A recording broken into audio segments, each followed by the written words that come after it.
அனைவருக்கும் நம் பாசியன் அன்னையின் திருநாள் வாழ்த்துக்களை தெரிவித்துக் கொள்கிறேன். புன்சிரிப்பின் அளவையும் சாந்தத்தின் வியர்வை, கூட்டு வாழ்வின் மகத்துவத்தை, துறவர வாழ்வின் அர்ப்பணிப்பை, பொது நிலையினரின் அன்பு பணியை நம்மை விட்டு சென்ற வைரம்தான் முத்துப்பேர் பெற்ற பாசியன் அன்னை. அவர் 1839ஆம் ஆண்டு மே மாதம் 21ஆம் தேதி இவ்வுலகில் அழகிய குழந்தையாக உதயமானார். மிஸ் நிறைய சொன்னாங்க, சிறு வயதில் அவங்க எப்படி இருந்தாங்க அப்படின்னு சொன்னாங்க. கேட்டீங்களா? அறிவு கூர்மை உள்ளவர்களாகவும் சற்றென்று சிந்திக்கும் திறன் உடையவர்களாகவும் நிர்வாகிக்கும் திறன் உடையவராக இருந்ததுனாலதான் அவங்களால என்ன பண்ண முடிஞ்சிச்சு, ஒரு நிறுவனத்தை அமைக்க முடிஞ்சுது. அதனால அந்த இது நம்மள்கிட்ட இருக்கா அப்படின்றத கொஞ்சம் நம்ம சிந்தித்து பாருங்க. நீங்க படிக்கதானே வந்திருக்கிறீங்க, எந்த அளவுக்கு உங்களுக்கு அறிவு கூர்மை இருக்கு அப்படின்றத நீங்க யோசித்து பாருங்க. சரி, அதுக்கப்புறம் அவங்க சிறு வயது முதல் எப்பொழுதுமே இறைவனோடு மனமொற்றி இருந்தவர்கள்.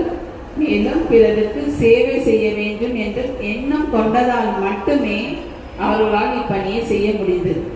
அதனால இந்த பணி செய்யணும் அப்படின்னு சிறு வயது முதல் அவங்க ஆர்வத்தோட இருந்ததுனால தன்னையே முழுமையாக இறைவனுக்கு அர்ப்பணித்து உலக மக்களின் மீட்புக்கு வழிவகுக்க வேண்டும் என்ற உயரிய சிந்தனையோடு தொலைநோக்கு பார்வையோடு அவர்கள் வாழ்ந்து கொண்டதுனாலதான் இறைவன் என்றும் அவர்களை தம் அருகில் வைத்துக் கொண்டார்.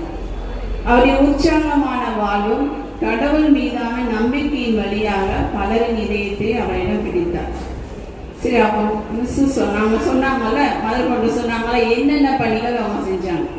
பெண்கள் முன்னேற்றத்துக்காகவே உதவி செஞ்சாங்க. அதுக்காகவே பள்ளிக்கூடம் ஆரம்பிச்சது எதுக்கு அப்படின்னா, பெண்கள் முன்னேறணும், நீங்க உங்க காலால நிக்கணும் அப்படின்ட்டு ஒரே காரணத்துக்காக. அதனால குழந்தை காப்பகங்கள், கல்விக்கூடங்கள், மருத்துவமனைகள், முதியோர் இல்லம், கைவிடப்பட்டவங்களை பாதுகாக்கணும் அப்படின்றதுனால முதியோர் இல்லமே அமைத்து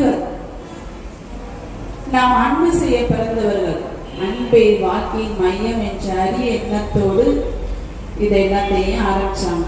அவங்க வாழ்க்கையில பட்ட கஷ்டங்கள் என்னன்னு சொன்னாங்கன்னா சொல்லேன். கஷ்டப்படாம இனிமையா கடைசியிலே வாழ்ந்தாங்களா? கஷ்டப்பட்டு வாழ்ந்தாங்க.